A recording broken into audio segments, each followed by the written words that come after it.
Assalamualaikum warahmatullahi wabarakatuh. Sobat Misteri Sunyi Mencekam. Cerita misteri kali ini berkisah tentang dua orang pemuda yang akan mengerjakan sebuah tugas di kampus. Namun, salah satu dari pemuda ini melihat adanya penampakan kuntilanak yang sangat cantik. Dan kira-kira seperti apakah kisah selengkapnya dari kisah ini? Yuk, langsung kita simak sebuah kisah nyata misteri yang berjudul Kuntilanak cantik penghuni kampus. Malam ini terasa berbeda. Suasana di lorong depan fakultas sungguh sepi. Biasanya lorong ini begitu padat dipenuhi mahasiswa yang sibuk mengerjakan tugas atau sekedar santai bercengkrama dengan teman kuliah. Memang bukan hal baru ketika libur semester, mahasiswa perantau memilih pulang ke kampung halaman mengobati rindu dengan orang tua di rumah. Nasibku, aku memilih menghabiskan waktu di kota perantauan ini. Pulang kampung bukanlah keharusan karena biaya ke kampung sangatlah besar. Lagi pula akan bingung harus melakukan apa selama libur semester ini di rumah. Ujung-ujungnya hanya bangun, makan, dan tidur. Di lorong fakultas ini, kusibukkan diri untuk memanfaatkan fasilitas wifi fakultas yang gratis dan cepat. Semakin cepat karena hanya akulah yang menggunakan malam ini. Hujan deras menemani kesendirian, berjejer bangku dan meja di sepanjang lorong, namun bangku di sudut tembok menjadi pilihan. Layaknya mahasiswa yang bingung harus ngapain. Aku lebih banyak membaca manga di salah satu situs manga Jepang. Kuping terpasang earphone dan mendengar musik dari YouTube. Dan sesekali kursor mouse kuarahkan mendownload film terbaru untuk stok film saat di kos lah, pikirku saat itu. Seorang wanita tiba-tiba berjalan di sampingku menggunakan pakaian terusan putih, terlihat basah dan sedikit kotor. Ia melangkah menuju bangku di seberangku, rambutnya bergelombang. Tangannya terlihat sibuk membebaskan bajunya yang basah terkena hujan. Tidak butuh waktu lama, ia duduk membelakangiku. Terlihat cantik meski hanya bisa menatapinya dari belakang. Entahlah, pikiran seketika buyar. Ketika si wanita itu hadir, parfumnya tercium jelas, meski jarakku dengannya mungkin sekitar 3 meter. Fokus, ayo fokus. Aku berusaha mengalihkan pandanganku, ku kencangkan volume suara musik, dan kembali pandanganku membaca manga di laptop. Jam menunjukkan pukul 8:45 malam. Udara malam mulai terasa dingin, apalagi hujan belum juga berhenti. Ran, sebuah tangan menepuk pundakku. Hei kak, lama sekali, kataku ketika melihat teman angkatanku muncul dari belakang. Namanya Dika, teman seangkatan yang juga memilih tidak pulang kampung, sama sepertiku. Sejujurnya, aku lagi kesal padanya. Janjian ngenet bareng di kampus jam 8 malam, tapi justru ia datang telat. Maaf Ran, tadi kejebak macet. Tahu sendiri hujan gini jalan di Arjosari banjir, jadi macet. Jawabnya seakan berusaha membela diri. Hanya gumam yang bisa kubalas. Siapa tuh Ran? Dika bertanya padaku sambil matanya memberi kode melirik wanita di seberang kami. Gak tahu, mungkin adik kelas, kataku ala kadarnya. Cantik loh Ran, lumayan buat cuci mata.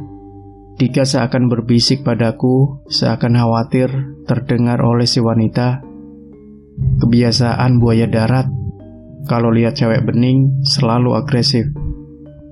Si Dika emang terkenal playboy di angkatan.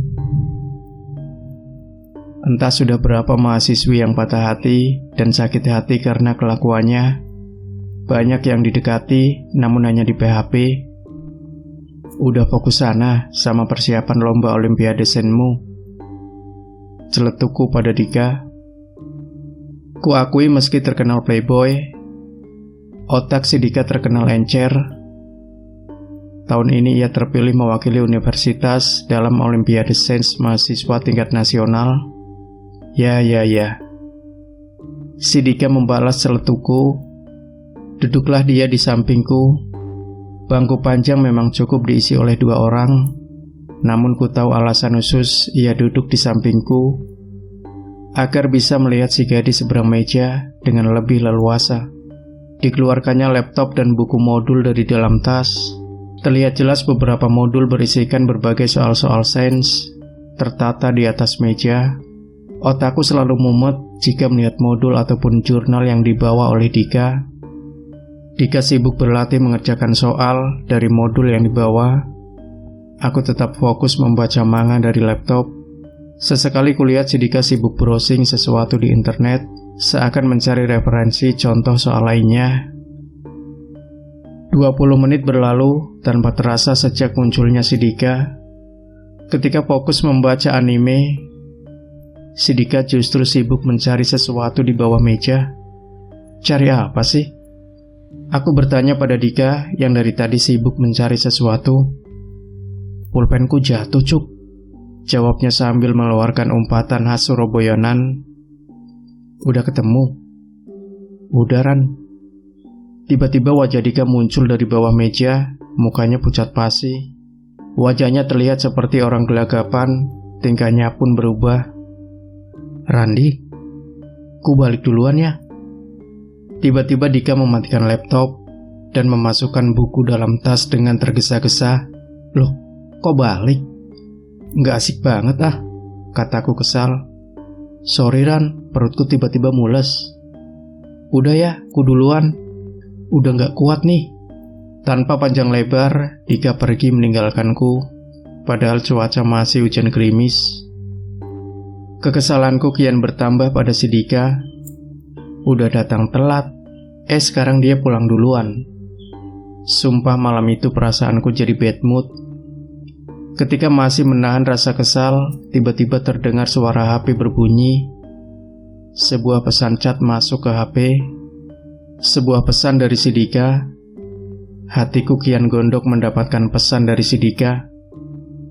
Randi, sorry ku buru-buru balik. Kamu buruan balik deh. Aku tadi waktu cari pulpen yang jatuh di meja, aku lihat ada yang aneh dengan cewek di seberangmu. Kamu gak aneh? Dia dari tadi cuma duduk nunduk tanpa bicara. Dia gak nampak kaki, Ran. Aku rasa dia bukan manusia. Buruan pergi dari sana. Pesan dari Dika membuatku kaget. Aku ternyata terlalu sibuk dengan aktivitasku. Tanpa sadar bahwa ada yang aneh dengan wanita di depanku. Pantas sejak dia datang, aroma tidak biasa sudah tercium dan nampak berbeda. Otakku langsung paham, jangan-jangan wanita itu sosok kuntilanak yang selama ini sering dibicarakan oleh banyak mahasiswa di kampus. Sosok kuntilanak usil yang suka mengganggu mahasiswa. Masa iya wanita di depanku ini kuntilanak yang dibicarakan? Tanpa banyak kata, keringat dingin membasahi tubuh. Seketika aku matikan laptop, mencabut kabel laptop yang dari tadi terpasang. Anehnya, wanita di seberang yang dari tadi diam, tiba-tiba berdiri dari bangkunya. Aku tak berani memandanginya langsung, hanya bisa melirik mencuri pandang. Perlahan si wanita itu berjalan ke arahku. Aku kian panik. Tidak banyak kata yang terucap, hanya doa dalam hati yang tidak henti ku bacakan. Kamu udah tahu ya siapa saya. Tanpa terduga, si wanita mengatakan sesuatu padaku. Aku melihat ke dirinya, aku berteriak sekencang-kencangnya. Wajah si wanita tampak rata, tak ada mata, hidung apalagi mulut. Kepalanya menggeleng-geleng seakan mengerjai diriku. Aku yang ketakutan langsung berlari meninggalkan lorong kampus. Terdengar suara cekikikan khas kuntilanak. Tidak keras, namun melengking, seakan puas melihatku ketakutan saat itu. Suara kuntilanak masih terdengar jelas, hingga aku berlari meninggalkan lorong itu kembali ke kos. Kisah horor ini sempat populer di kampusku dan jadi buah bibir di kalangan mahasiswa. Nama toko dan lokasi kampus sengaja disamarkan. Demikian Sobat Misteri Sunyi Mencekam, jangan lupa berikan komentar Anda, like, share video ini, subscribe channel Sunyi Mencekam, dan nantikan terus cerita-cerita misteri terbaru dari kami. Wassalamualaikum warahmatullahi wabarakatuh.